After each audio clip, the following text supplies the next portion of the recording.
You know, most of us are wise enough in our parenting now to know that when we use words like, "You'll never amount to anything. I just see you growing up and going to prison." You can't do that. You're the wrong age, the wrong color, the wrong background, from the wrong part of town. You grew up in the wrong part of the country. You'll never have that opportunity. We know as parents that saying those kind of words create limitations for our children and our grandchildren. And for the most part, we've learned not to do that as parents. Welcome to Leading Leaders Podcast. 5-minute videos, 5 days a week. I'm Loren Norris with Leading Leaders Podcast. But I believe we have a different level of challenge as leaders, and that is this.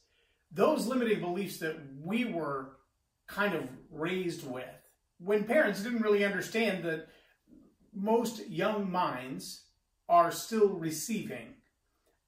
Most of your good doctors today will tell you from birth to 3. Some will say from birth to 7. Some will say as long as up to 10 years old. The mind just receives whatever comes at it. And like the reticular activating system, it doesn't know the truth from a lie. And so if mom is scared of spiders, all the kids are probably going to be scared of spiders as well. Why? Because the behavior that she's modeled in front of them is the only truth they know. That reality becomes their reality. Now, they may grow up later and overcome the fear of spiders, but odds are that's just going to be sitting in the back of their mind and they're always going to encounter it. Here's the scary part. Some belief systems like racism, like religious bigotry, like judgment of someone else's lifestyle based on which side of the railroad tracks they grew up on, or what kind of car they drive, or how they pronounce certain words. See, those kind of bigotry, those ideas, those belief systems, those are also trained in us from wee childhood. And as we grow up and we hold on to those beliefs, we tend to carry them with us. Sometimes so deeply subconsciously, we don't even realize it. I mean, we're not intentionally making decisions based on those prejudices, on that bigotry, on those old-fashioned ideas. That wasn't what we set out to do. But what we did set out to do was to lead other people. Not realizing that when we're under pressure, what's deep inside of us gets squeezed out. I tell communicators all the time, you can't squeeze a pineapple hard enough to get ketchup out of it, because it's not in there. But if you put a pineapple under pressure, what's going to come out is what's actually in there. If you put a tomato under pressure, what's going to come out is actually what's in there. And I don't care about the pretty packaging. I don't care about your branding or your labels or your taglines or your slogans. None of that matters. When you're under pressure, what's coming out is what's really in there. If you're a leader who holds on to some belief systems that are not necessarily accurate, they're not true. In fact, some of them may be things you believe about yourself, but you've never actually experienced. Those kind of people have never actually treated you as badly as you believe they will. Those kind of people have never done the good things for you that they claim they're going to do, or that you think they're going to do just because of whatever belief you're holding on to. But sometimes as leaders, through our conversations, through our policies, through our internal processes, and by internal processes, I mean some companies are structured in such a way that the internal operation of the company, how it treats onboarding employees and departing employees, is based on the belief system of the highest level people. Whether these belief systems are right or not, whether they're accurate or not, whether they're true or not, whether they're legal or not. And those long-held, deeply seated beliefs usually betray us in our conversations. When we say things to someone like, "I never really did think you were going to make it very far."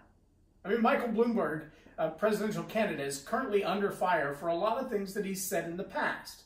Words that he's used in conversations with current employees.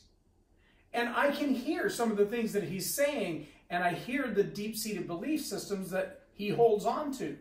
And just in the questions, just in the comments, just in the passing or in the teaching, you hear him say things that you think, wow, I didn't know anybody still believed like that. That's an idea from 50 years ago. That's an idea from 100 years ago. But believe me when I say the internal processes of a lot of our government, of many companies, are based on belief systems from a long time ago. Ideas that are so deeply held, they inform the decisions we make every day.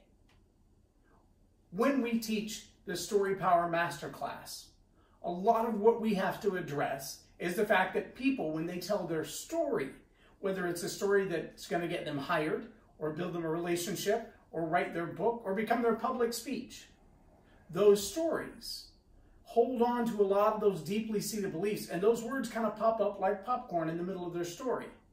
And they don't realize how deeply seated those beliefs are. In fact, what I hear often when I ask someone to really analyze what they've just said is, well, I don't really believe that. It's just something that I say. Let that sink in for a minute, because you've probably done the same thing. I don't really believe that. It's just something that I say. You'll never squeeze a pineapple hard enough to get ketchup out of it. And it's for that reason that the Story Power Masterclass is less about writing speeches and more about preparing speakers. Every day, leaders pick up the microphone, stand in front of a class, hire and interview an employee, and they say those words. And they might even stand behind him and say, that's not something I really believe, it's just something that I say. But it really is something they believe. And now they're projecting it on the people they're training, on the people they're hiring, on the people they're paying. That, my friends, is a leadership challenge. And that's my challenge to you. Make sure that the words that you're saying come from the deep-seated beliefs that you've taken a good look at and decided, does it serve me well, or do I need to let it go? I'm Loren Norris with Leading Leaders Podcast for Tell It Like It Is TV. Have a blessed day.